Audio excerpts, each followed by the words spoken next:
നിയമ വ്യവസായ കയർ വകുപ്പ് മന്ത്രി. സർ,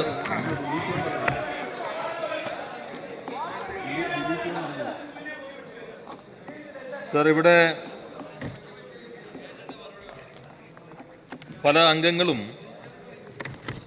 പശുവിനെ കൊണ്ട് തെങ്ങുമ്മ കെട്ടുക പോലും ചെയ്തില്ല. അതിനു മുമ്പ് തന്നെ ഓലയെക്കുറിച്ചാണ് പ്രസംഗിച്ചുകൊണ്ടിരുന്നത്. ഈ വിഷയം വ്യവസായവുമായി ബന്ധപ്പെട്ട കാര്യങ്ങളിലേക്കൊന്നും അധികം കിടക്കാതെ എല്ലാ ദിവസവും ചില അജണ്ടകളുമായി വന്ന് അടിസ്ഥാനമില്ലാത്ത കാര്യങ്ങൾ പറഞ്ഞ് മാധ്യമ ശ്രദ്ധ നേടുന്ന പ്രത്യേകമായ ഒരു മനോരോഗം ബാധിച്ച ചില ആളുകൾ നമ്മുടെ കൂട്ടത്തിലുണ്ട്. അങ്ങനെയൊക്കെയാണ് നേതൃത്വത്തിലേക്കും ഉയർന്നു വരിക എന്ന തെറ്റായ ചിന്ത അവരെ ഭരിച്ചുകൊണ്ടിരിക്കുന്നുണ്ട്. അതിൻ്റെ മറ്റു വശങ്ങളിലേക്ക് ഞാൻ പുറകെ പോകാം. ഇവിടെ ചില അംഗങ്ങൾ വ്യവസായ വകുപ്പിൻ്റെ പൊതുവായ കാര്യങ്ങളെക്കുറിച്ച് നല്ല രീതിയിൽ പരാമർശിച്ചിട്ടുണ്ട്. ചില വിമർശനങ്ങൾ വന്നിട്ടുണ്ട്, ചില ആവശ്യങ്ങൾ ഉയർന്നിട്ടുണ്ട്. അതിനോടെല്ലാം തന്നെ വളരെ ക്രിയാത്മകമായിട്ടാണ് സർക്കാർ പ്രതികരിക്കാൻ ഉദ്ദേശിക്കുന്നത്. ഒരു കാര്യം നമ്മളെല്ലാവരും കാണേണ്ടത്, ഓരോന്നിലേക്കാൻ വരാം. കേരളത്തിൻ്റെ ഒരു പ്രത്യേകത മറ്റ് സംസ്ഥാനങ്ങൾ വ്യത്യസ്തമായി,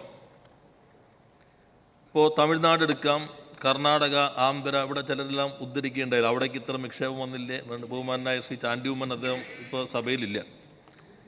അവരെല്ലാം ഇവിടെ പറയുകയുണ്ടായി, ഇത്ര വന്നു, അവിടെ ഇത്ര വന്നു, ഇവിടെ വന്നിട്ടില്ല. എന്നാൽ അവിടെയും ഇവിടെയും തമ്മിലുള്ള ഒരു വ്യത്യാസം എന്ന് വെച്ചാൽ കേരളത്തിൽ മാത്രമാണ് ഇവിടെ ഒന്നും വന്നില്ല എന്ന് സ്ഥാപിക്കുന്ന ഒരു പ്രതിപക്ഷമുള്ളത്.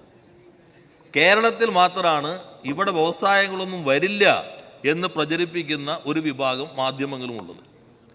നമ്മുടെ നാട്ടിൽ നടക്കുന്ന മാറ്റങ്ങൾ അത് വ്യവസായ മേഖലയ്ക്കകത്ത് എങ്ങനെയൊക്കെ വരുന്നു, സംരംഭങ്ങൾ എങ്ങനെ ഉണ്ടാകുന്നു, വലിയ മാറ്റങ്ങൾ എങ്ങനെ സംഭവിച്ചുകൊണ്ടിരിക്കുന്നു, നമ്മുടെ പരിമിതി എന്താണ്, നമ്മുടെ സാധ്യത എന്താണ്, ഇവരനുസരിച്ച് മനസ്സിലാക്കി നമുക്ക് ഒന്നിച്ച് പ്രവർത്തിക്കാൻ കഴിഞ്ഞാൽ നമ്മുടെ നാട്ടിൽ വലിയ മാറ്റങ്ങൾ ഉണ്ടാക്കാൻ കഴിയും എന്ന് തന്നെയാണ് ഞാൻ പ്രതീക്ഷിക്കുന്നത്. അത് നിങ്ങളാകാം, ഞങ്ങളാകാം. കേരളത്തിന് ഒരു കുതിച്ചുചാട്ടത്തിനുള്ള വലിയ സാധ്യത ഇപ്പോൾ നിലനിൽക്കുന്നുണ്ട്. അത് ഞങ്ങൾ ഇപ്പുറത്തിരിക്കുന്നതുകൊണ്ടല്ല, അല്ലെങ്കിൽ നിങ്ങൾ അപ്പുറത്തിരിക്കുന്നതുകൊണ്ടല്ല. ഇപ്പോൾ ലോകം മാറുന്നത് ഹൈടെക് മാനുഫാക്ചറിങ്ങിലേക്കാണ്. ഹൈടെക് മാനുഫാക്ചറിങ്ങിൻ്റെ പ്രധാനപ്പെട്ട സാധ്യത എവിടെയാണോ നോളേജ് ബേസ്ഡ് ആയിട്ടുള്ള ഒരു പരിസരമുള്ളത്, ഒരു ഇക്കോ സിസ്റ്റം ഉള്ളത്, അവിടേക്കാണ് ഇൻഡസ്ട്രി മാറുന്നത്, മൂലധനം ഒഴുകുന്നത്. അല്ല നമ്മളിവിടെ നിന്ന് ഇരുകൈ മീറ്റിംഗ് വരാൻ പറഞ്ഞാൽ മൂലധനം വരില്ല, അല്ലെങ്കിൽ വേറെ ആളുകൾ പറഞ്ഞാലും വരില്ല.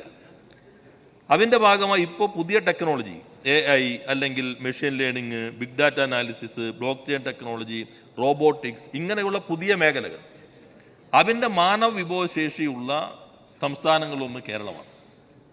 അതുകൊണ്ടാണ് IBM ഇപ്പോൾ കേരളത്തിൽ വന്നല്ലോ. ഒരു വർഷത്തിനുള്ളിൽ 2000 ആളുകളെ റിക്രൂട്ട് ചെയ്തു.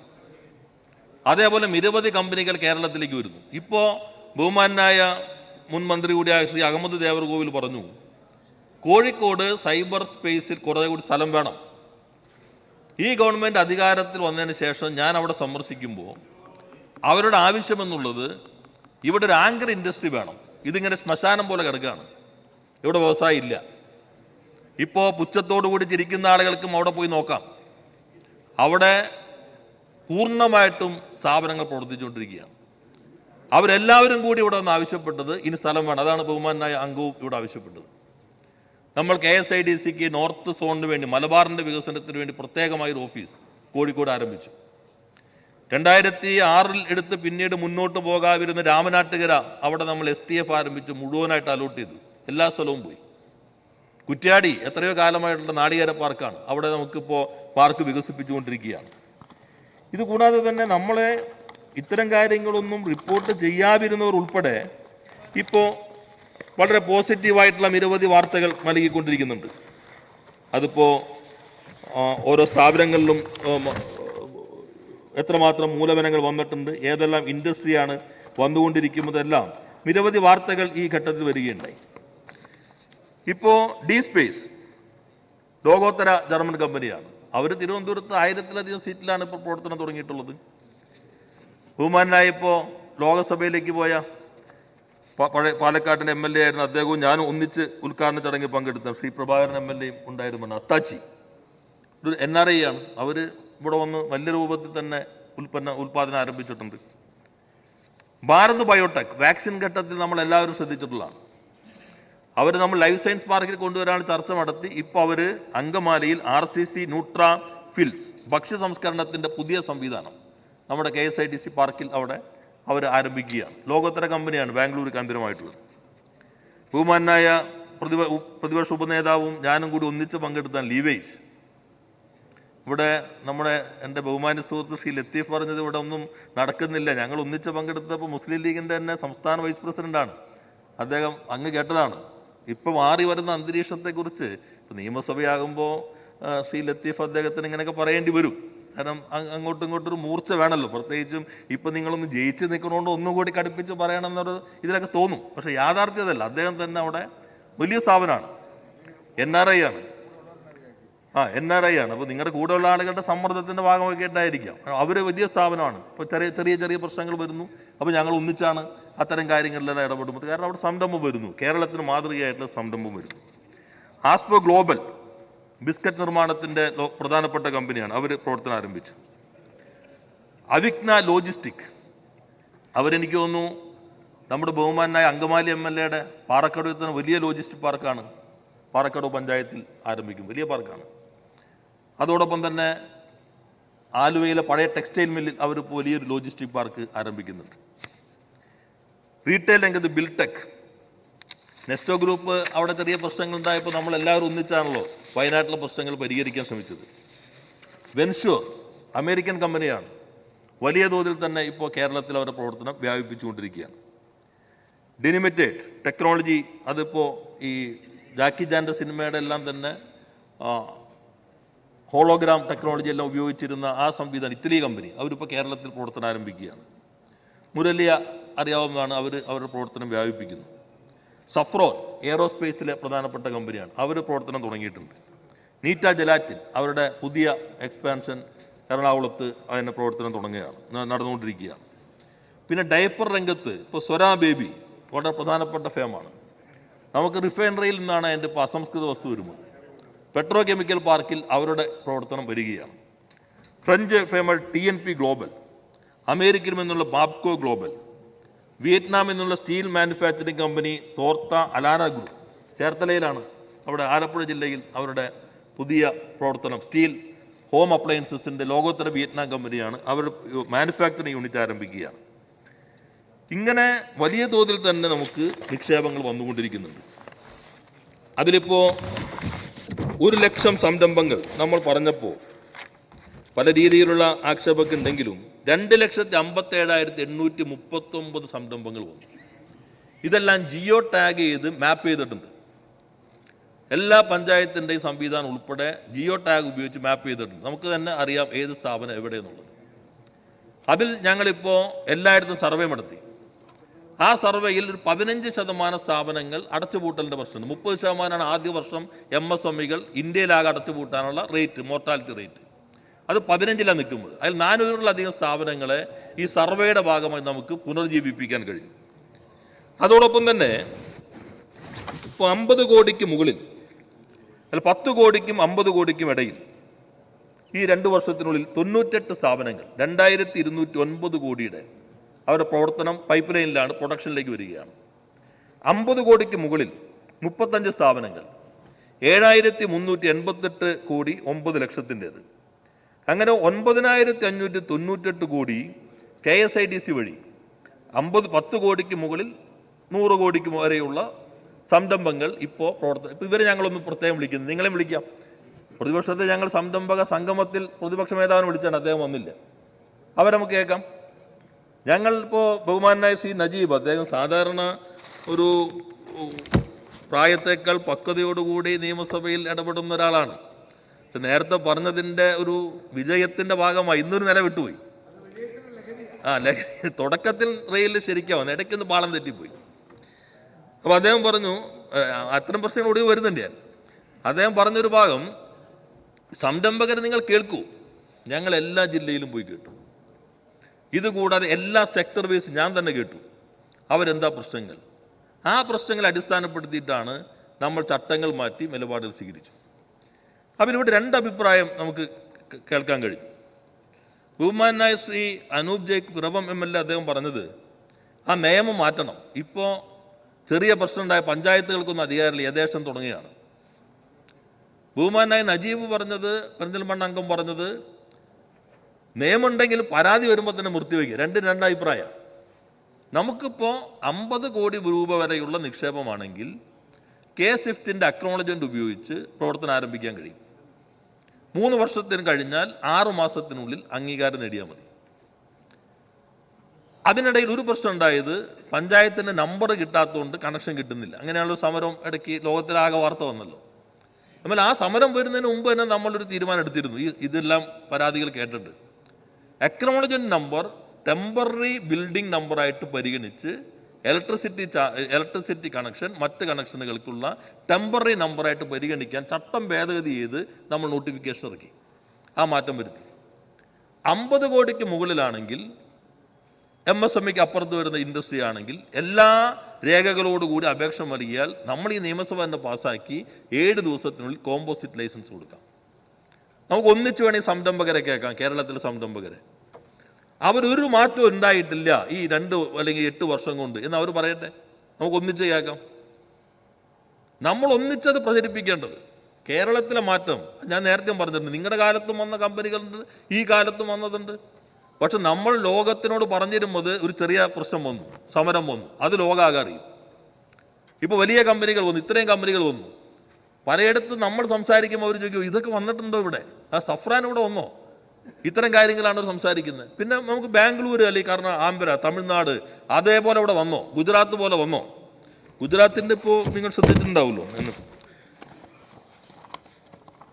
ആദ്യത്തെ മന്ത്രിസഭ രൂപീകരിച്ചപ്പോൾ ഒരു മന്ത്രി പറഞ്ഞില്ലേ, ഒരു തൊഴിലുണ്ടാക്കുന്നതിന് വേണ്ടി 3.68 കോടി രൂപയാണ് ഗുജറാത്തിൽ കൊടുത്തേക്കണേ. ഒരു തൊഴിലുണ്ടാക്കാൻ സെമി കണ്ടക്ടർ മേഖലയിൽ കൊടുത്തിട്ടുള്ള സബ്സിഡി ഇൻസെൻറ്റീവ് കണക്കാക്കിക്കൊണ്ട് കർണാടകയിൽ നിന്ന് ഇപ്പോൾ മന്ത്രിസഭയിൽ വന്ന ആൾ പറഞ്ഞത് 3 കോടിയിലധികം രൂപ ഒരു തൊഴിലിന് വേണ്ടി ഇൻസെൻറ്റീവ് കൊടുത്തേക്കാണ് കേന്ദ്ര ഗവൺമെൻറ്. നമുക്ക് അർഹമായത് നൽകുന്നില്ല, നമ്മളെ വായ്പ എടുക്കാൻ പോലും അനുവദിക്കുന്നില്ല, നമുക്ക് പ്രത്യേക സ്കീമുകളൊന്നുമില്ല. അപ്പോഴാണ് ഗുജറാത്തിൽ ഒരു എംപ്ലോയ്മെന്റ് ജനറേഷന് 3.68 കോടി കൊടുത്തു എന്ന് ഈ മോഡി 3ാം മന്ത്രിസഭയിലെ അംഗമായിട്ടുള്ള ശ്രീ കുമാരസ്വാമി തന്നെ പറഞ്ഞു. സമ്മർദ്ദം വന്നപ്പോൾ അദ്ദേഹം പിന്നെ ഞാൻ അങ്ങനെയല്ല ഉദ്ദേശിച്ചതെന്നൊക്കെ പറഞ്ഞെങ്കിലും അത് പബ്ലിക് ഡൊമൈൻ ലഭ്യമാണ്. അപ്പോൾ ഇതിനിടയിൽ നിന്നിട്ടാണ് നമ്മൾ ചെയ്യുന്നത്.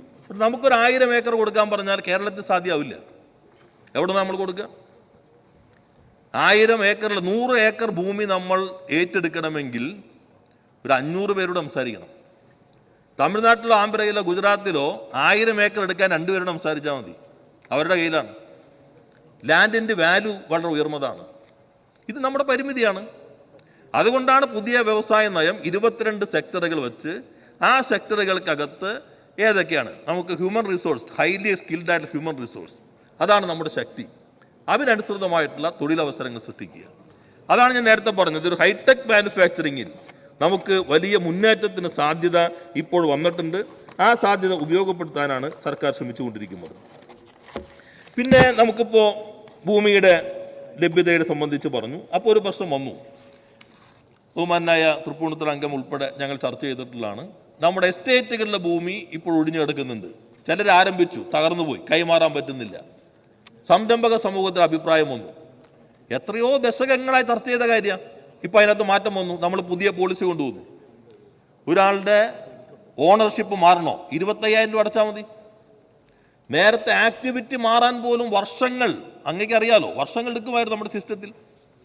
ഒരു പേപ്പർ കപ്പിൽ നിന്ന് അല്ലെങ്കിൽ ഒരു ഫുഡ് പ്രോസസ്സിംഗ് നിന്ന് സീ ഫുഡ് പ്രോസസ്സിംഗ് എന്നുള്ള ആക്ടിവിറ്റി മാറാൻ 3-4 കൊല്ലം എടുത്തിട്ടുണ്ട്. പ്രധാനപ്പെട്ട ഒരു സംരംഭകന്, ലോകമാകെ അറിയുന്ന സംരംഭകന് കേരളത്തിൽ ഫുഡ് പ്രോസസ്സിംഗ് എന്നുള്ള സീ ഫുഡ് പ്രോസസ്സിംഗ് ആക്കാൻ 3 വർഷത്തോളം എടുത്തു. ഇപ്പം നമ്മൾ മാറ്റി 10,000 രൂപ അടച്ചാൽ മതി, ആക്ടിവിറ്റി ചേഞ്ച് ചെയ്യാം. ഒരാൾ മരണപ്പെട്ടാൽ മക്കൾക്ക് കൈമാറാൻ പോലും ബുദ്ധിമുട്ടുണ്ടായിരുന്നു. അത് മാറ്റി പുതിയ പോളിസി വന്നു.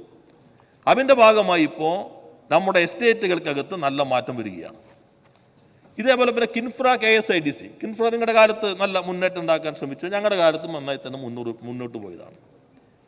അവിടെ ഇപ്പോൾ ചിലർക്ക് കുറച്ച് പുതിയ സംരംഭകർ വരുമ്പോൾ നമ്മുടെ ലാൻഡിൻ്റെ വില എന്ന് പറഞ്ഞാൽ പുതിയ നിയമം അനുസരിച്ച് ഏറ്റെടുക്കുമ്പോൾ ഫെയർ വാല്യൂ അല്ലെങ്കിൽ മാർക്കറ്റ് വാല്യൂൻ്റെ 2-2.5 ഇരട്ടി വരും. അതുകൂടാതെ ഡെവലപ്മെന്റ് കോസ്റ്റ് കൂട്ടിയിട്ടാണ് നമ്മൾ ഇൻവെസ്റ്റർക്ക് കൊടുക്കുന്നത്. ഒരു ഇൻവെസ്റ്റർക്ക് ഇനീഷ്യലായിട്ട് ഇത്രയും തുക ഇൻവെസ്റ്റ് ചെയ്തുകൊണ്ട് വൈബിളായി പോകാൻ പറ്റില്ല. ഈ പ്രശ്നം ചർച്ച ചെയ്തപ്പോൾ ഇപ്പോൾ നമ്മൾ കിൻഫ്രയുടെ ഉൾപ്പെടെ നേരത്തെ ഇടയ്ക്ക് കോവിഡ് കാലത്ത് തുടങ്ങിയതാണ്, അത് പൊതുവായി ഇപ്പോൾ നടപ്പിലാക്കാൻ തീരുമാനിച്ചു. ആ ഉത്തരവ് ഇറങ്ങാൻ പോവുകയാണ്. സഭയെ ഞാൻ അറിയിക്കുന്നത് കിൻഫ്രയിൽ ഇപ്പോൾ 50 കോടി രൂപ വരെയാണെങ്കിൽ നേരത്തെ നമ്മൾ കോവിഡ് കാലത്ത് നടപ്പിലാക്കിയതുപോലെ 20% ആദ്യം അടച്ചാൽ മതി. ബാക്കി 5 വർഷം കൊണ്ട് തുല്യ ഇൻസ്റ്റാൾമെൻ്റായി, പലിശ കൂടി കൊടുക്കേണ്ടി വരും, തുല്യ ഇൻസ്റ്റാൾമെൻ്റായിട്ട് അടച്ചാൽ മതി.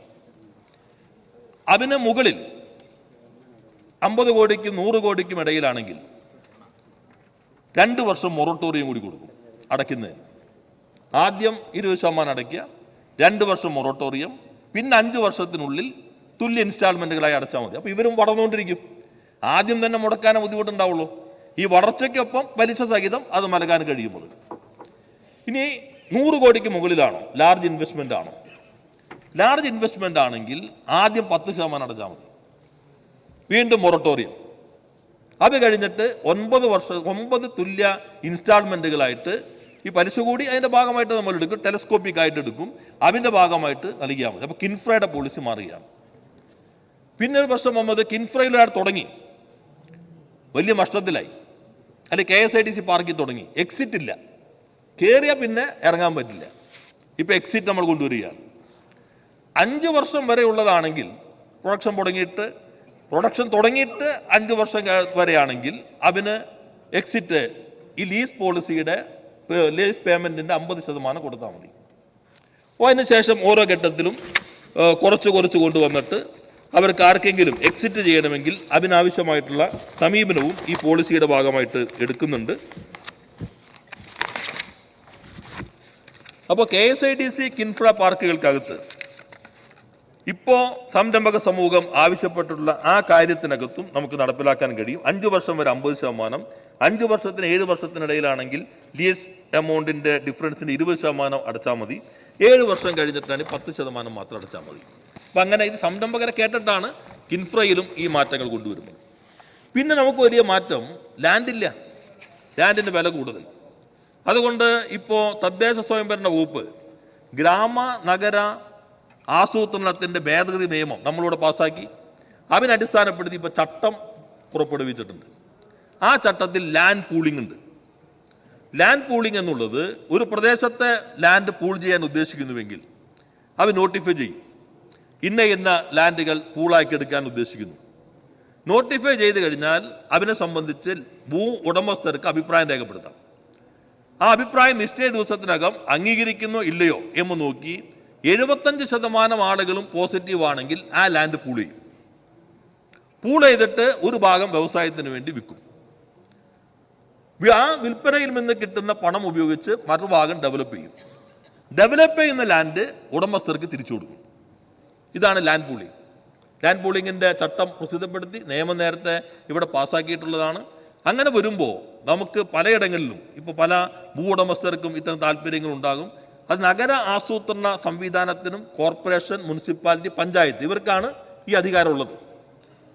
അത് GCDക്ക് ചെയ്യാം, ട്രിഡയ്ക്ക് ചെയ്യാം, തിരുവനന്തപുരം കോർപ്പറേഷൻ ചെയ്യാം, കോഴിക്കോട് കോർപ്പറേഷന് ചെയ്യാം. അപ്പോൾ വില കൊടുക്കാതെ ലാൻഡ് വാങ്ങിക്കും.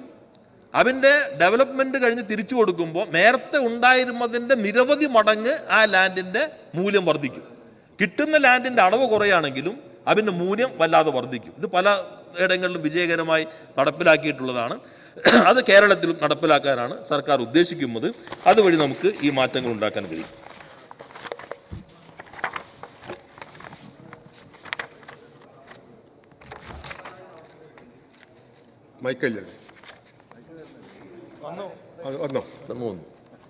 സർ, നമ്മളെ പല തദ്ദേശ സ്വയംഭരണ സ്ഥാപനങ്ങളും വ്യാവസായിക ആവശ്യത്തിന് വേണ്ടി ഭൂമി വാങ്ങിച്ചിട്ടുണ്ട്. പക്ഷെ ആ ഭൂമി വ്യവസായ സംരംഭങ്ങൾ തുടങ്ങാൻ വേണ്ടി പ്രയോജനപ്പെടുത്താൻ ഇതുവരെ സാധ്യമായിട്ടില്ല. ഇത് സംബന്ധിച്ച് വ്യവസായ വകുപ്പിൻ്റെ അടുത്ത് വല്ല കൃത്യമായ വല്ല വിവരമുണ്ടോ? തദ്ദേശ സ്വയംഭരണ സ്ഥാപനങ്ങളെ കൊണ്ട് അവർ വാങ്ങിച്ചിട്ടുള്ള ഭൂമിയിൽ അനുയോജ്യമായ വ്യവസായ യൂണിറ്റ് ആരംഭിക്കുന്ന ആവശ്യമായിട്ടുള്ള എന്തെങ്കിലും സംവിധാനം ഉണ്ടാക്കുമോ സർ?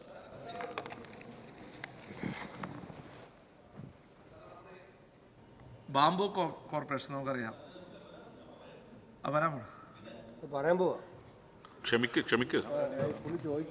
അദ്ദേഹം പറഞ്ഞ ഇത് വളരെ പ്രധാനപ്പെട്ട ഭാഗമാണ്. നമ്മളിപ്പോൾ ഒരു ലാൻഡിൻ്റെ മൊത്തം മാപ്പിംഗ് നടത്തി. പഞ്ചായത്തുകളുടെ കയ്യിലുള്ള ലാൻഡ് എത്ര ഉപയോഗിക്കാതെ ഇൻഡസ്ട്രിക്ക് വേണ്ടി എടുത്തിട്ടുള്ളത് കൂടുതലും ബ്ലോക്ക് പഞ്ചായത്തുകളിലാണ്. ഇത് കൂടാതെ ഇൻഡസ്ട്രിയൽ കോപ്പറേറ്റീവ് സൊസൈറ്റികൾ പണ്ട് ആരംഭിച്ചതാണ്. പലതും ഇപ്പോൾ ആരാണെന്ന് ജീവിച്ചിരിക്കുന്ന പോലും ഇല്ല. അങ്ങനെ എത്ര ലാൻഡ് ഉണ്ട്. ഇത് കൂടാതെ നമ്മുടെ ഖാദി ബോർഡ് ഉൾപ്പെടെയുള്ള ഇവരുടെ ലാൻഡ് എത്രയുണ്ട് സൊസൈറ്റികളുടെ. പിന്നെ റവന്യൂ ലാൻഡ് നമുക്ക് വ്യവസായ ആവശ്യത്തിന് ഉപയോഗിക്കാൻ കഴിയുമ്പോൾ ലഭ്യമാണോ, ഇങ്ങനെയുള്ള ഒരു മാപ്പിംഗ് നമ്മൾ നടത്തിയിട്ടുണ്ട്. അതിൽ അങ്ങ് പറഞ്ഞ് ശരിയാണ്, പഞ്ചായത്തുകൾക്കും ഈ പ്രശ്നമുണ്ട്. അതുകൊണ്ടൊരു പുതിയ സ്കീം ഗവൺമെൻറ് ബജറ്റിൽ സൂചിപ്പിച്ചിട്ടുണ്ട്. അത് ഞാൻ ഇത് പൂർത്തീകരിച്ചിട്ട് മതിയില്ലേ, അത് ഞാൻ ഒന്നുകൂടി ഇവിടെ പറയാം. പഞ്ചായത്തുകളുടെ കൈവശമുള്ള ഭൂമി, വ്യവസായ ആവശ്യത്തിൻ്റെ ഭൂമി, അത് ഒരു ധാരണയുടെ അടിസ്ഥാനത്തിൽ വ്യവസായ പാർക്കായി വികസിപ്പിക്കുന്നതിന് അവരുടെ ഉടമസ്ഥതയിൽ നിലനിർത്തിക്കൊണ്ട് തന്നെ 3 കോടി രൂപ വരെ വ്യവസായ വകുപ്പ് നൽകും എന്നുള്ള കാര്യം ഞാൻ ഈ അവസരത്തിൽ സഭയുടെ ശ്രദ്ധയിൽപ്പെടുത്തുകയാണ്. അപ്പോൾ പഞ്ചായത്തുകളെ ആയിരിക്കും ഉടമസ്ഥാവകാശം. അത് ഈ പാർക്ക് അതിന് ഒരു ഇത്ര ഏക്കറിന് ഇത്രയെന്ന് പറഞ്ഞിട്ടുണ്ട്, ക്യാപ്പ് ഉണ്ടാവും. പരമാവധി 3 കോടി രൂപ വരെ. അതിപ്പോൾ LST വകുപ്പും നേരത്തെ ഉത്തരവിറങ്ങി. അതിന് മാനദണ്ഡങ്ങൾ LSTയുടെ കൂടി അംഗീകാരത്തോടുകൂടി നടപ്പിലാക്കാൻ കഴിയും. 2 സഹകരണ പാർക്കുകൾ. സഹകരണ വകുപ്പിൻ്റെ കയ്യിലുള്ള ഭൂമി അല്ലെങ്കിൽ സഹകരണ ബാങ്കുകളുടെ അവരുടെ കയ്യിലുള്ള ഭൂമി 5 ഏക്കർ ആകാം. അതിന് കോർപ്പറേഷനിൽ ലിമിറ്റ് കുറച്ചിട്ടുണ്ട്. പഞ്ചായത്തിൽ 7, കോർപ്പറേഷൻ 5 ഏക്കർ വരെ ആണെങ്കിൽ അവിടെ സഹകരണ പാർക്ക് നൽകും. 2 ഏക്കർ സ്ഥലമാണ് ഉള്ളതെങ്കിൽ STF നൽകും. അതിന് 1.5 കോടി രൂപ വരെ വ്യവസായ വകുപ്പ് ഇൻസെൻറ്റീവ് നൽകും ആ ഇൻഫ്രാസ്ട്രക്ചർ ഡെവലപ്മെൻറ്റിന്. അപ്പോൾ സഹകരണ ബാങ്കുകൾക്ക് ക്രെഡിറ്റും അല്ലെങ്കിൽ ഡെബിറ്റ് വായ്പ നൽകുമ്പോൾ നിക്ഷേപം സ്വീകരിക്കുക എന്ന ബാങ്കിങ് പ്രവർത്തനത്തിനപ്പുറത്ത് തൊഴിലവസരം സൃഷ്ടിക്കാൻ ഇത് സഹായകരമായിരിക്കും. അതിന് സഹകരണ വകുപ്പ് മന്ത്രിയും ഞങ്ങൾ സംസാരിച്ചു. ഞങ്ങൾ 2-3 യോഗം ചേർന്നു, ധാരണയായിട്ടുണ്ട്. പൈലറ്റായിട്ട് തുടങ്ങുന്നതിന് സഹകരണ വകുപ്പ് മുൻകൈ എടുത്തിട്ടുണ്ട്. അപ്പോൾ നമുക്ക് എല്ലാ ജില്ലയിലും നിരവധി സഹകരണ വ്യവസായ പാർക്കുകൾ ആരംഭിക്കാൻ കഴിയും. കട്ടിപ്പാറയിൽ അങ്ങ് 2 തവണ മീറ്റിംഗ് എടുത്താണ്. ഇൻഡസ്ട്രിയൽ എസ്റ്റേറ്റിന് വേണ്ടി ലാൻഡ് എടുത്തു, റോഡും പണിതു, മുറിച്ച് കൊടുക്കേണ്ട ആവശ്യമുള്ളൂ. പക്ഷെ ഇത്രയായിട്ട് അത് നടന്നിട്ടില്ല സാർ. ഒരു മീറ്റിംഗ് അതെടുത്ത് അതങ്ങ് ചെയ്താൽ കുറച്ച് ഇൻഡസ്ട്രീസ് വരും അവിടെ. അപ്പോൾ ഇങ്ങനെയുള്ള കാര്യങ്ങൾ ഒടുവിൽ അങ്ങ് പറഞ്ഞ കാര്യം നമുക്ക് പ്രത്യേകം എടുക്കാം. ഈ ലാൻഡ് അലോട്ട്മെൻറ്റ് പോളിസി വന്നുകൊണ്ട് ഇനിയിപ്പോൾ എല്ലാ ലാൻഡ് നമുക്ക് വേഗം കൊടുക്കാൻ കഴിയും. ഇപ്പോൾ നമ്മുടെ പുഴയ്ക്കൽ എത്രയോ കാലമായി കിടന്നതാണ്, ഇപ്പോൾ നമ്മളത് ഡെവലപ്പ് ചെയ്തു, അത് കൊടുക്കാൻ കഴിഞ്ഞു. പിന്നെ private industrial park. Private industrial park ഇവിടെ ചിലർ പറഞ്ഞല്ലോ, ഇവിടെ ചില ബഹുമാന്യ അംഗങ്ങൾ പറഞ്ഞത് പ്രായോഗികമാണോ? 22 പാർക്കുകൾക്ക് കേരളത്തിൻ്റെ ചരിത്രത്തിൽ അഭിമാനകരമായി പറയാം, 22 പാർക്കുകൾക്ക് 8 മാസം കൊണ്ട് നമുക്ക് അനുമതി നൽകാൻ കഴിയും. 5 പാർക്കുകൾക്ക് ഈ 2 മാസത്തിൽ അനുമതി നൽകും. 27 പാർക്കുകൾ, അത് സ്വകാര്യ പാർക്കുകളാണ്.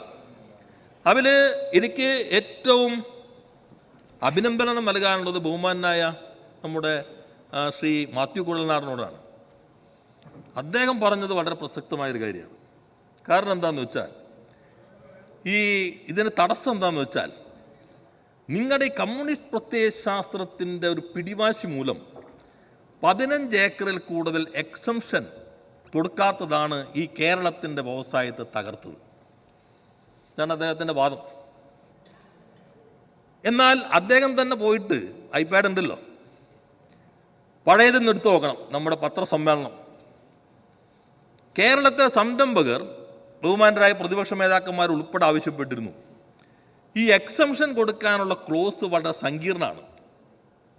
അങ്ങനെ സങ്കീർണമായ ക്ലോസ് ഉള്ളത് കൊണ്ട് 4, 5, 6 വർഷമൊക്കെ എടുക്കുമ്പോൾ നിരസിക്കുകയാണ് ചെയ്യുന്നത്. ഇത് കുറെ കൂടി സിംപ്ലിഫൈ ചെയ്യണം. അതിനു വേണ്ടിയാണ് സംരംഭകരുടെ എല്ലാ അഭിപ്രായം കേട്ട് മന്ത്രിസഭ തന്നെ ഒരു മന്ത്രിസഭാ സമിതിക്ക് ഒരു രൂപം കൊടുത്തു. ഇപ്പം ആരോഗ്യ വകുപ്പിലാണ് ഒരു മെഡിക്കൽ സംവിധാനം വരുന്നു. അങ്ങനെയാണെങ്കിൽ റവന്യൂ മന്ത്രി, ആരോഗ്യമന്ത്രി, ബന്ധപ്പെട്ട ഉദ്യോഗസ്ഥർ. വ്യവസായമാണെങ്കിൽ റവന്യൂ മന്ത്രി, വ്യവസായ മന്ത്രി, ബന്ധപ്പെട്ട ഉദ്യോഗസ്ഥർ. അതല്ല വേറൊരു സംവിധാനമാണെങ്കിൽ, ഇപ്പോൾ മറ്റേതെങ്കിലും വകുപ്പിലാണെങ്കിൽ ആ വകുപ്പ് മന്ത്രി, റവന്യൂ മന്ത്രി, ഉദ്യോഗസ്ഥർ. ഇതിന് ഞങ്ങളൊരു ജനറൽ ഉത്തരവിറക്കി. ഇതാണ് കേരളത്തിൽ അഴിമതിയുടെ ഏറ്റവും പ്രധാനപ്പെട്ട രേഖ എന്ന് പറഞ്ഞ് ഏതോ സിനിമയിൽ എടുത്ത് കാണിക്കുന്നത് പോലെ രേഖയെടുത്ത് കാണിച്ചയാൾ തന്നെ ഇപ്പം ഇത് പറയുന്നതിൽ ഏറെ സന്തോഷമുണ്ട് എന്നാണ് എനിക്ക്. അപ്പം നമ്മൾ എടുക്കുന്ന കടലാസ് എന്തിനാണെന്നുള്ളത് ആവേശത്തള്ളിച്ചയിൽ വായിച്ചു നോക്കി ബോധ്യപ്പെട്ടിട്ട് വേണം ചെയ്യാനെന്നാണ് എനിക്ക് ഇവിടെ പറയാനുള്ളത്. പിന്നൊന്ന്, അപ്പോൾ അതിനകത്ത് ഇപ്പോൾ ഒരു കമ്മിറ്റി വന്നിട്ടുണ്ട്. അതുകൊണ്ട് 15 ഏക്കർ കൂടുതലുള്ള പ്രൈവറ്റ് ഇൻഡസ്ട്രിയൽ പാർക്കാണെങ്കിലും ഈ കമ്മിറ്റിയുടെ മുൻപിലേക്ക് വരും. ആ കമ്മിറ്റി അത് പരിശോധിച്ചിട്ട് അതിനാവശ്യമായിട്ടുള്ള തീരുമാനമെടുക്കും. അതാണ് ജനറലായിട്ടൊരു ഉത്തരവ് എന്നുള്ളത്. പിന്നെ നമ്മളിപ്പോൾ ക്യാമ്പസ് ഇൻഡസ്ട്രിയൽ പാർക്ക്, നേരത്തെ ഞാൻ സഭയിൽ പറഞ്ഞതാണ്, വിസ്തീരിച്ച് സമയം കളയുന്നില്ല. ഉന്നത വിദ്യാഭ്യാസ വകുപ്പ് അതിൻ്റെ NOC മാനദണ്ഡങ്ങൾ അവർ തയ്യാറാക്കി തന്നാൽ ഉടൻ തന്നെ നമ്മൾ അപേക്ഷ ക്ഷണിക്കാൻ തുടങ്ങും. ഈ മാസം തന്നെ ചെയ്യാൻ കഴിയുമെന്നാണ് പ്രതീക്ഷിക്കുന്നത്. ഒരു 25 ക്യാമ്പസ് ഇൻഡസ്ട്രിയൽ പാർക്കുകൾ നമുക്ക് ഈ വർഷം കേരളത്തിൽ ആരംഭിക്കാൻ കഴിയും. 25 മിനിമം. അതിൽ കൂടുതൽ 80ഓളം ആളുകൾ ഇപ്പം തന്നെ EOE വ്യവസായ വകുപ്പിന് നൽകിയെങ്കിലും പ്രൊസീജിയർ അനുസരിച്ച് പോകണം. 25 പാർക്കുകൾ നമുക്ക് കഴിഞ്ഞിട്ട് 25 പാർക്കുകൾ നമുക്ക് ഈ വർഷം ആരംഭിക്കാൻ കഴിയും. പിന്നെ നമ്മൾ ഈസ് ഓഫ് ഡൂയിങ് ബിസിനസ്സൊക്കെ ഉയർന്നിട്ടുണ്ട്. എൻ്റെ സുഹൃത്ത് ബഹുമാനായ പുതുപ്പള്ളി അംഗം അദ്ദേഹം കണക്ക് പറഞ്ഞപ്പോൾ ഒന്ന് മാറിപ്പോയി, അതെവിടെ ഇല്ലപ്പോൾ. അദ്ദേഹം പറഞ്ഞു നമ്മൾ ഈസ് ഓഫ് ഡൂയിങ്ങിലൊക്കെ റാങ്ക് കൂടി, സമ്മതിച്ചു, എന്നാൽ പോയിന്റ് കുറഞ്ഞു, എന്തെങ്കിലും ഒരു കാരണം കണ്ടെത്താനുള്ളത്. അപ്പോൾ ഞാൻ ഇതിന് കുറഞ്ഞോ ഒന്ന് നോക്കി. അദ്ദേഹം പറഞ്ഞു 22.8 പോയിന്റ് ഉള്ളൂ.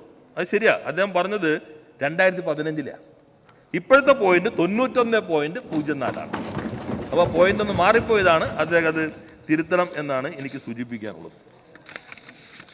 പിന്നെ പ്രിയദർശിനി സഹകരണ ബില്ല് നമ്മളിപ്പോൾ തന്നെ 3.5 ഈ സഹകരണ മേഖല ഒരു ക്രൈസിസ് നേരിടുന്നുണ്ട്. അതിപ്പോൾ നമ്മളിപ്പോൾ 3.58 കോടി രൂപ ഇവർക്ക് കൊടുത്തിട്ടുണ്ടെങ്കിൽ പോലും സഹകരണ മേഖല പൊതുവെ നേരിടുന്ന ക്രൈസിസ് എന്ന് പറഞ്ഞാൽ കോട്ടന്റെ വില വല്ലാതെ കൂടുന്നു, നൂലിൻ്റെ വില കുറയുന്നു. ഈ പ്രതിസന്ധി പറഞ്ഞോട്ടെ. ഇതിൻ്റെ ഭാഗമായി ലോകത്ത് തന്നെ മിക്കവാറും എല്ലാ കമ്പനികളും ഇപ്പോൾ textile industry crisis looms large as demand hits a low. Tiruppur നിരവധി ഈ മില്ലുകൾ അടച്ചുപൂട്ടിയിരിക്കുകയാണ്. അവിടെ നിന്ന് തന്നെ വലിയ ഞാൻ പറഞ്ഞു ലോകത്ത് ഇപ്പോൾ പ്രധാനപ്പെട്ട പ്രശ്നം, നമ്മളിപ്പോൾ കോട്ടൺ വാങ്ങി നൂലാക്കി മാറ്റിയാൽ 1 കിലോ നൂല് ഉൽപ്പാദിപ്പിക്കുമ്പോൾ 35 രൂപ നഷ്ടം വരും. എത്ര കൂടുതൽ ഉൽപ്പാദിപ്പിക്കുന്നുവോ അത്ര നഷ്ടം കൂടും. ഇതാണ് ഇപ്പോഴത്തെ പ്രശ്നം. ഞങ്ങൾ കുറേ ശ്രമിച്ചു, എന്നാൽ ആ പരിമിതി ഉണ്ട്. ഇപ്പോൾ പറഞ്ഞല്ലോ, ബഹുമാനായ ശ്രീ ഉമ്മൻചാണ്ടി സാർ ഉള്ള കാലത്താണ് പ്രിയദർശിനി മില്ലിന് പ്രത്യേകം സഹായം വേണമെന്ന് അദ്ദേഹം കൂടി ആവശ്യപ്പെട്ടതിൻ്റെ അടിസ്ഥാനത്തിലാണ് അന്ന് പ്രത്യേകമായിട്ടുള്ള ഒരു സഹായം അവന് നൽകിയത്. എന്നാൽ ഈ പ്രതിസന്ധി എളുപ്പത്തിൽ പരിഹരിക്കാൻ കഴിയുന്നതല്ല.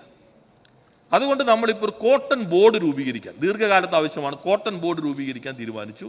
ആ കോട്ടൺ ബോർഡ് 70 കോടി രൂപ വായ്പ എടുക്കാനുള്ള ഗ്യാരണ്ടി ഗവൺമെൻറ് നൽകിയിട്ടുണ്ട്. അതിൻ്റെ അടിസ്ഥാനത്തിൽ കോട്ടൺ ബോർഡ് ഇപ്പോൾ ഉദ്ദേശിക്കുന്നത് സീസണിൽ വില കുറവുള്ളപ്പോൾ ഗുണമേന്മയുള്ള കോട്ടൺ അത് പ്രൊക്യൂർ ചെയ്യുക, അതിന് മില്ലുകൾക്ക് നൽകാനുള്ള സംവിധാനമാണ് ഇപ്പോൾ ആലോചിക്കുന്നത്. 2 PSUവിൽ ഇവിടെ പറഞ്ഞൊരു ഭാഗം ശരിയാണ്. നമുക്ക് കുറച്ച് പരിമിതികളുള്ളത് ഇലക്ട്രിക്കൽ സെക്ടറിൽ കുറച്ച് പ്രതിസന്ധി ഉണ്ട്. ആ പ്രതിസന്ധിയുടെ കാരണം നമ്മളിപ്പോൾ പ്രൊക്യൂർ ഈ നേരത്തെയുള്ള കരാറുകൾ ടെൽക്ക്, ട്രാക്കോ, അതോടൊപ്പം തന്നെ കെല്ല്, ഇങ്ങനെയുള്ള സ്ഥാപനങ്ങൾ നേരത്തെയുള്ള ടെൻഡറിൻ്റെ റേറ്റ് കൊടുക്കണം. ബഹുമാനായ MLA ഷംസുദ്ദീനൊക്കെ ഈ കാര്യങ്ങളിലെല്ലാം ഇപ്പോഴും ഇടപെടുന്നതാണ്. അപ്പോൾ ടെൻഡർ അമ്മത്തെ റേറ്റ് കൊടുക്കണം. കോവിഡ് കാലത്തിൽ അസംസ്കൃത വസ്തുക്കളുടെ വില വല്ലാതെ കൂടി.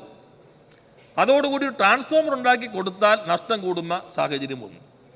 ഇത് ഇലക്ട്രിക്കൽ മേഖലയിൽ ഒരു പ്രതിസന്ധിയുണ്ട്. നമുക്ക് വല്ലാതെ പമ്പ് ചെയ്യാൻ പറ്റില്ല. നമ്മുടെ സാമ്പത്തികമായിട്ടുള്ള ധനകാര്യമായ ചില പരിമിതികൾ കാരണം നമുക്ക് പ്രയോറിറ്റി നിശ്ചയിക്കുമ്പോൾ ഇതിലേക്ക് വല്ലാതെ നേരത്തെ നിശ്ചയിച്ചതിനേക്കാൾ അപ്പുറത്തേക്ക് പമ്പ് ചെയ്യാൻ പറ്റില്ല. അതുകൊണ്ട് ഗവൺമെൻറ് ഇപ്പോൾ ട്രേഡ് യൂണിയനുകൾ, ഇപ്പോൾ INTUCയുടെ ശ്രീ ചന്ദ്രശേഖരൻ ഉണ്ടായിരുന്നു, CITUവിൻ്റെ ഇളമരങ്കരി, എല്ലാ STUവിൻ്റെ നേതാക്കന്മാർ, എല്ലാ AITUC നേതാക്കന്മാർ എല്ലാവരും ഉണ്ടായിരുന്നു. റിവോൾവിംഗ് ഫണ്ട് ഇപ്പോൾ ഗവൺമെൻറ് ഉദ്ദേശിക്കുന്നുണ്ട്. KMMLൻ്റെ കുറച്ച് ഷെയർ, KSIDC, KSFE, KFC ഈ സ്ഥാപനങ്ങൾ ആ ഷെയർ അങ്ങോട്ട് മാറ്റി.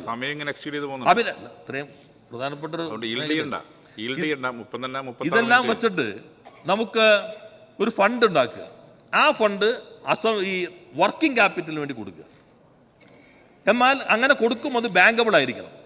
അപ്പം ഈ ബജറ്റിൽ ആദ്യമായി സ്റ്റാറ്റ്യൂട്ടറി ഡ്യൂസ് ക്ലിയർ ചെയ്യുന്നതിന് വേണ്ടി പ്രത്യേകമായിട്ട് അലോക്കേഷൻ ഉണ്ട്. ഈ റിവോൾവിംഗ് ഫണ്ടിൽ നിന്നും ഒരു ഭാഗം സ്റ്റാറ്റ്യൂട്ടറി ഡ്യൂസ് ക്ലിയർ ചെയ്യാൻ നൽകും. അതിൻ്റെ അടിസ്ഥാനത്തിൽ ബാങ്കിന് നമ്മൾ പൈസ കൊടുക്കും, ബാങ്ക് PSUവിന് പണം കൊടുക്കും. എസ്ക്രോ അക്കൗണ്ട് ഉണ്ടാക്കും. ഓർഡർ വരുന്നതിനനുസരിച്ച് അത് പണം തിരിച്ചു വരുമ്പോൾ എസ്ക്രോ അക്കൗണ്ടിലേക്ക് വരും. ഈ പണം തിരിച്ച് റിവോൾവിങ്ങിലേക്ക് വരും. അത് അടുത്ത PSUവിന് കൊടുക്കാൻ പറ്റും. അങ്ങനെ റിവോൾവിംഗ് ഫണ്ട് വഴി PSUവിൻ്റെ പ്രശ്നം പരിഹരിക്കാനാണ് ഉദ്ദേശിക്കുന്നത്. പിന്നെ കയർ രംഗത്തെ പ്രശ്നങ്ങളിവിടെ പറഞ്ഞു, വളരെ ഗൗരവമുള്ളതാണ്. കയർ ഉൽപ്പാദനം കഴിഞ്ഞ 5 വർഷം 77,218 ടണ്ണായിരുന്നു. ഇപ്പോൾ ഈ 2.5 വർഷത്ത് കൊണ്ട് 43,319 ടൺ കയർ ഉൽപ്പാദിപ്പിച്ചിട്ടുണ്ട്. എങ്കിലും പുതിയ ചില പദ്ധതികൾ നൽകണം എന്ന് തന്നെയാണ് സർക്കാർ ഉദ്ദേശിക്കുന്നത്.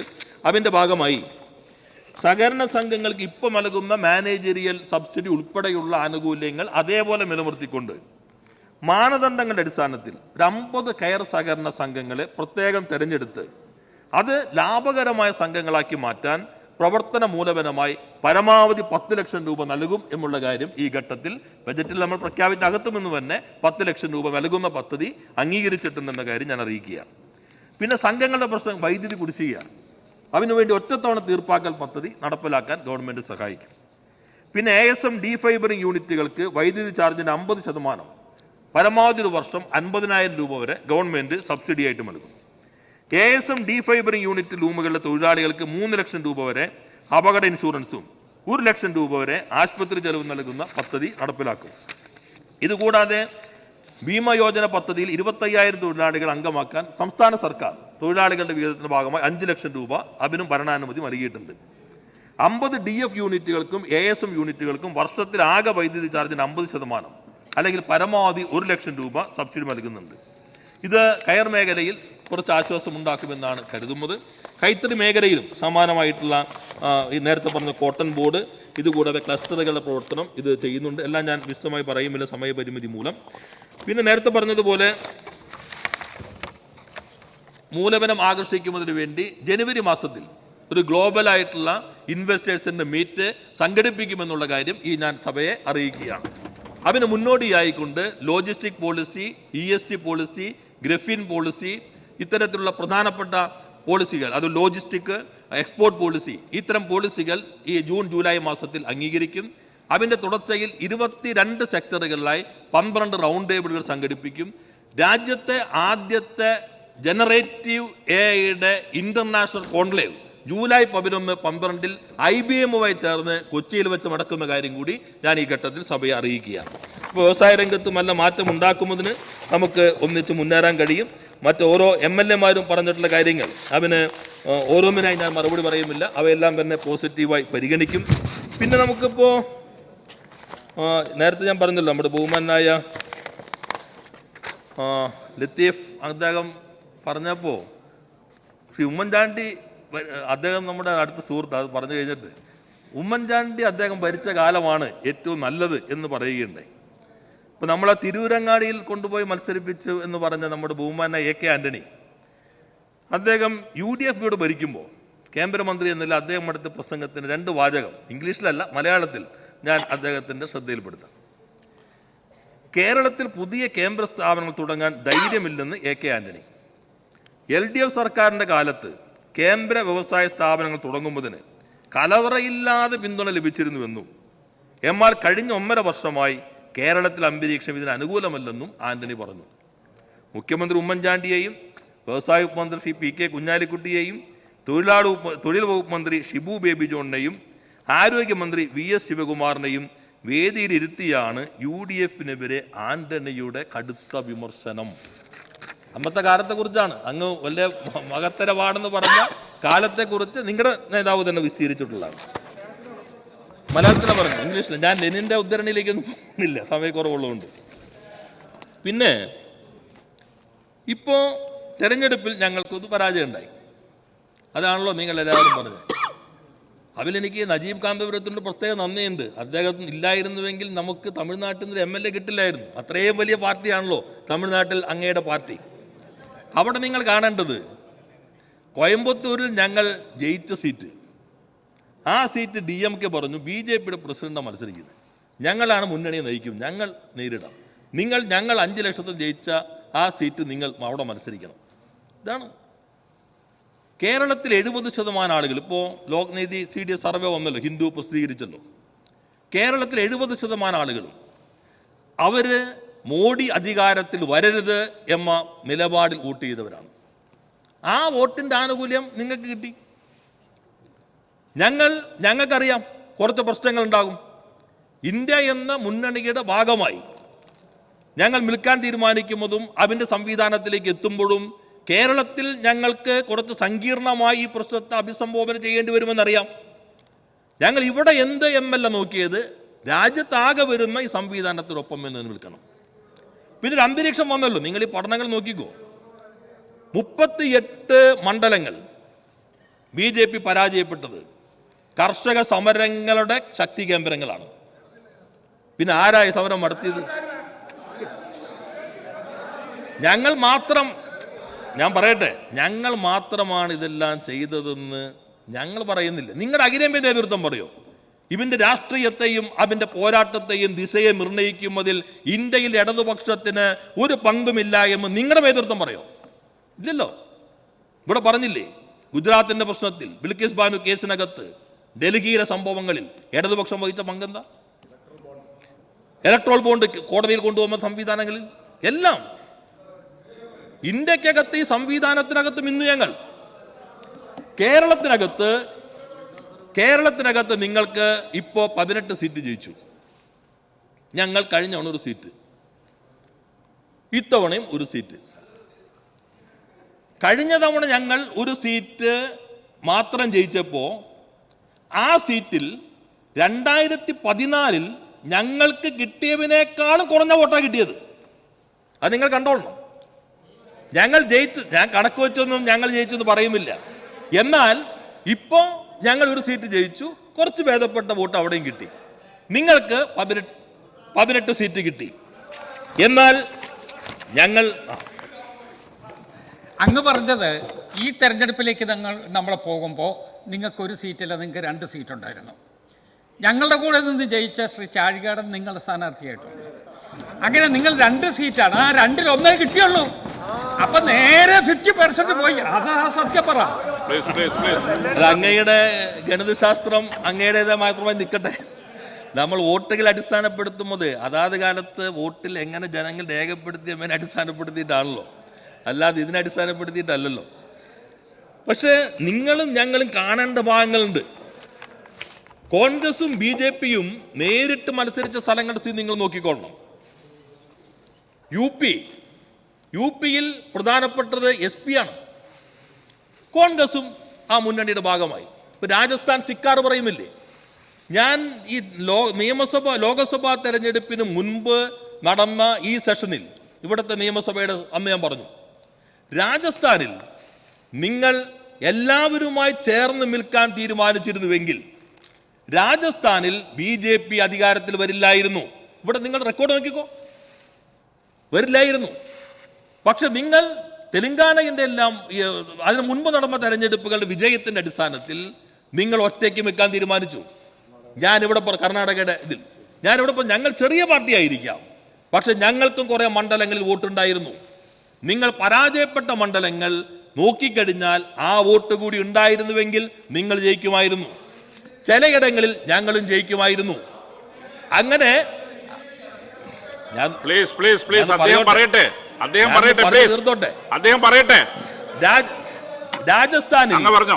രാജസ്ഥാനിൽ കഴിഞ്ഞ തവണ നിങ്ങൾക്ക് 0 ഇപ്പൊ സിക്കാറിൽ നിങ്ങൾ പറയുന്നില്ലേ, ഒറ്റ സീറ്റ് ഉണ്ടായില്ല. ലോകസഭയിൽ ഒറ്റ സീറ്റ് ഉണ്ടായില്ല.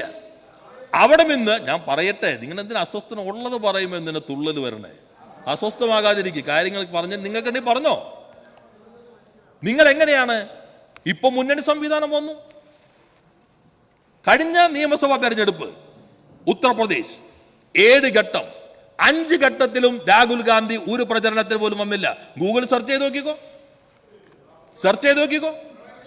അല്ല, നിങ്ങൾ ഇത് നോക്ക്. രാഹുലിനെ പറയുമ്പോൾ ഇതിന് അത് പറയുന്നത്. ഞാൻ ഉത്തർപ്രദേശിനെ കുറിച്ച് പറഞ്ഞപ്പോൾ നിങ്ങൾ അംഗീകരിച്ചല്ലോ, അത്രയും സന്തോഷം. പിന്നെ ഇപ്പൊ തെലങ്കാന, ഞാൻ ഈ സഭയിൽ അന്ന് പറഞ്ഞു, രാഹുൽ ഗാന്ധി കേരളത്തിൽ കേന്ദ്രീകരിക്കണോ, തെലങ്കാന കർണാടകയിൽ എന്താ സ്ഥിതി? നമ്മൾ ഉത്കണ്ഠയോടുകൂടി കാണണം. തെലങ്കാനയിൽ 15-ൽ നിന്ന് 35% വോട്ടിന്റെ വർധനവ് BJPക്ക്. സീറ്റ് ഇരട്ടിയായി. നിങ്ങൾ ഭരിക്കുന്നിടത്താ. ഞാൻ പറയട്ടെ, നിങ്ങൾ അദ്ദേഹം സംസാരിക്കട്ടെ. അദ്ദേഹം സംസാരിക്കട്ടെ. കഴിഞ്ഞ പാർലമെന്റ് തെരഞ്ഞെടുപ്പിൽ തെലങ്കാനയിൽ 9 സീറ്റ് BRS ജയിച്ചു, 4 സീറ്റ് BJP ജയിച്ചു, 3 സീറ്റ് കോൺഗ്രസ് ജയിച്ചു, 1 സീറ്റിൽ അസറുദ്ദീൻ ഒവൈസി ജയിച്ചു.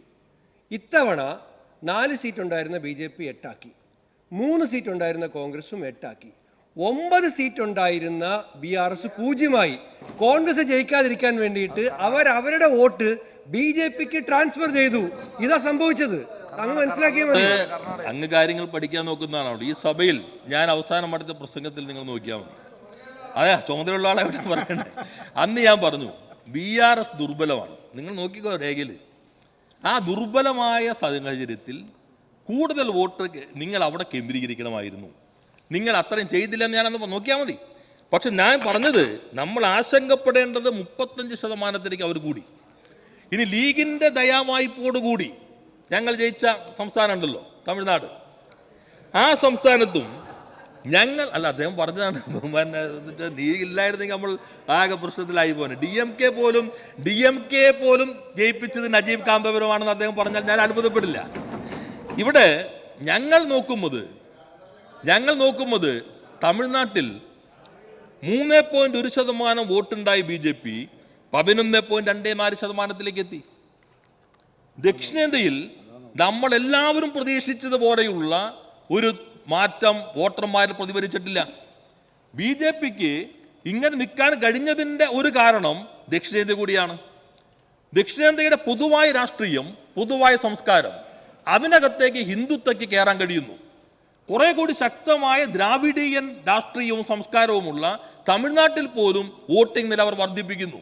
ഇത് മനസ്സിലാക്കിക്കൊണ്ട് എങ്ങനെ നമ്മൾ ഇടപെടണം? അത് ഈ ഇപ്പോൾ ഉണ്ടായിട്ടുള്ള വിജയത്തിൻ്റെ അതിനകത്ത് നിൽക്കുന്ന കാര്യമല്ല. അതിൽ തന്നെ നമ്മളിപ്പോൾ തൃശ്ശൂർ നിങ്ങൾ നോക്കിക്കോളൂ. നിങ്ങൾക്ക് 86,884 വോട്ട് കുറഞ്ഞു, ഞങ്ങൾക്ക് 16,196 വോട്ട് കിട്ടി. BJP ഏകദേശം അതേ വോട്ടിന് ജയിച്ചു. കണക്കുകളെല്ലാം അവിടെ മുഖ്യമന്ത്രിയും പ്രതിപക്ഷ നേതാവ് എല്ലാവരും ഉന്നയിച്ചാണല്ലോ. ഞാൻ അതിൻ്റെ വിശദാംശങ്ങളിലേക്കൊന്നും പോകുന്നില്ല. നല്ല ചോർച്ച നിങ്ങൾക്ക് ഉണ്ടായിട്ടുണ്ട്, ഞങ്ങളുടെ വോട്ടുകളിലും ചോർച്ചയുണ്ടെന്ന് അത് ഞങ്ങൾ പരിശോധിക്കുന്നു. ഞങ്ങൾ കാണുന്നത്, ഞങ്ങൾക്കൊരു തിരിച്ചടി കിട്ടിയാൽ ഞങ്ങൾ നേരെ ഒരു പോക്ക് പോകും ജനങ്ങളിലേക്ക്. ജനങ്ങളിൽ നിന്ന് ഞങ്ങൾ കേൾക്കും, ഞങ്ങൾ പാഠം മനസ്സിലാക്കും, ഉൾക്കൊള്ളും, തിരുത്തും, കൂടുതൽ ഊർജത്തോടു കൂടി വരും. നിങ്ങൾ അങ്ങനെയല്ല. ഞാൻ പറയട്ടെ, 1977 അന്ന് 0 ആയിരുന്നല്ലോ ഞങ്ങൾക്ക്, നിയമസഭയിൽ 17. 80 മുന്നണികളുടെ അലൈൻമെന്റ് മാറി, ഞങ്ങൾ തിരിച്ചു വന്നു. 2004 ലോക്സഭാ തെരഞ്ഞെടുപ്പ് നിങ്ങൾ ആലോചിച്ചോളൂ. കേരളത്തിന്റെ ചരിത്രത്തിൽ കോൺഗ്രസിന്റെ ചിഹ്നത്തിൽ ഒരാൾ പോലും പാർലമെന്റിലേക്ക് തെരഞ്ഞെടുക്കപ്പെടാതിരുന്നതാണ് 2004. ആകെ ഈ അഹമ്മദ് സാഹിബ് മാത്രമാണ് UDF ഉണ്ടായത്. നിങ്ങൾക്ക് 2006 തിരിച്ചു വരാൻ കഴിഞ്ഞില്ല. 2004 ഇവിടെ തെരഞ്ഞെടുപ്പ് നിങ്ങൾ അധികാരത്തിൽ, 2006 നിങ്ങൾക്ക് വരാൻ കഴിഞ്ഞില്ല, ഞങ്ങൾ വന്നു. അതിനുശേഷം 2019 ഞങ്ങൾക്ക് കനത്ത തിരിച്ചടി ഉണ്ടായി. ഞങ്ങൾ ജനങ്ങളിലേക്ക് പോയി, ഞങ്ങൾ കാര്യങ്ങൾ മനസ്സിലാക്കി. ലോകസഭയുടെ തെരഞ്ഞെടുപ്പ് ദേശീയ രാഷ്ട്രീയമാണ്. എന്നാൽ ഞങ്ങൾ തിരുത്തേണ്ട ഭാഗങ്ങളുണ്ടോ? സ്വാഭാവികമായിട്ട് ഞങ്ങൾ തിരുത്തും. ഞങ്ങളൊരു എല്ലാ തെറ്റുകളും പറ്റാത്ത ആളുകളാണ്. ഗർഭസ്ഥ ശിശുവിനും ശവശരീരത്തിനും മാത്രമേ തെറ്റ് പറ്റാതെയുള്ളൂ എന്ന് കരുതുന്നവരാണ് ഞങ്ങൾ. ആ കുറവുകളുണ്ടെങ്കിൽ തിരുത്തും. ഞങ്ങൾ പോയി ഊർജം സംഭരിച്ചു. കേരളത്തിന്റെ ചരിത്രത്തിൽ പുതിയ അനുഭവം നൽകിക്കൊണ്ട് LDF തുടർച്ചയിൽ 2021 അധികാരത്തിൽ വന്നു. ഇനിയും ഇപ്പോൾ തദ്ദേശ സ്വയംഭരണ തെരഞ്ഞെടുപ്പ് വരുന്നുണ്ടല്ലോ, നിയമസഭാ തെരഞ്ഞെടുപ്പ് വരുന്നു. ഞങ്ങൾ കാര്യങ്ങൾ ഉൾക്കൊണ്ട് ഞങ്ങൾ ഉയർത്തിപ്പിടിച്ച രാഷ്ട്രീയം, ഞങ്ങളുടെ രാഷ്ട്രീയത്തിന്റെ തെളിമ എന്താ? ബഹുമാനായ ലീഗിന്റെ സംസ്ഥാന പ്രസിഡന്റ്, അദ്ദേഹത്തിന്റെ ഒരു പേജ് അഭിമുഖമുണ്ട് ചന്ദ്രിക പത്രത്തിൽ. അതിൽ അദ്ദേഹം പറഞ്ഞു,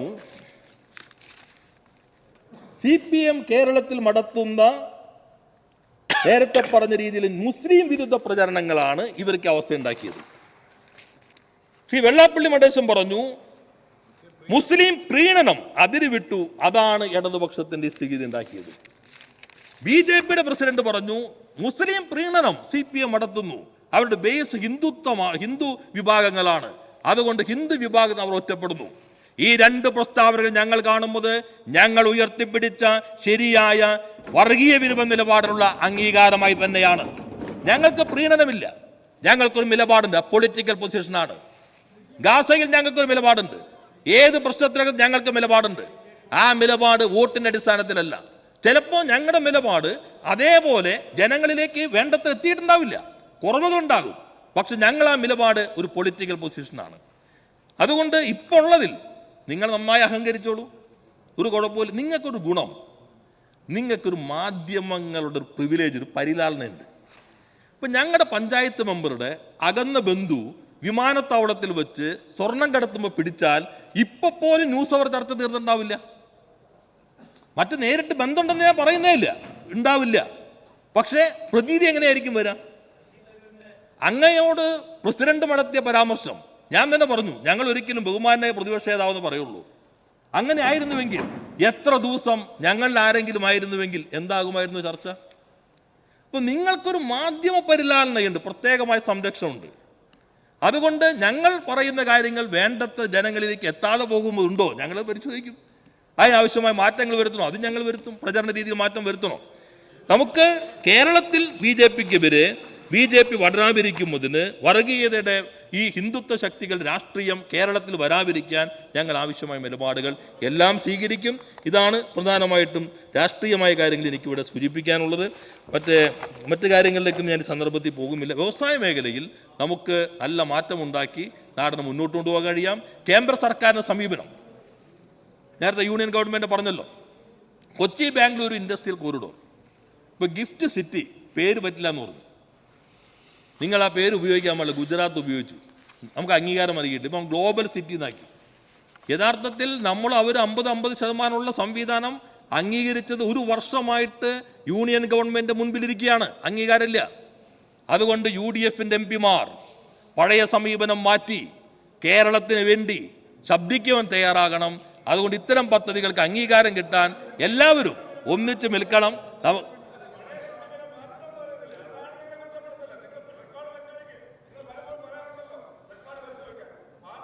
അതെ, ഞാൻ പറയട്ടെ, ഈ ഗ്ലോബൽ ബാംഗ്ലൂർ ഈ കോറിഡോറിന് വേണ്ടി അംഗീകാരം കിട്ടാനും അതേപോലെയുള്ള മറ്റ് പദ്ധതികളിലും നമുക്ക് ആവശ്യമായിട്ട് ഇൻസെൻറ്റീവ് ലഭിക്കുമതിനും നമുക്ക് ഒന്നിച്ച് നിൽക്കാം.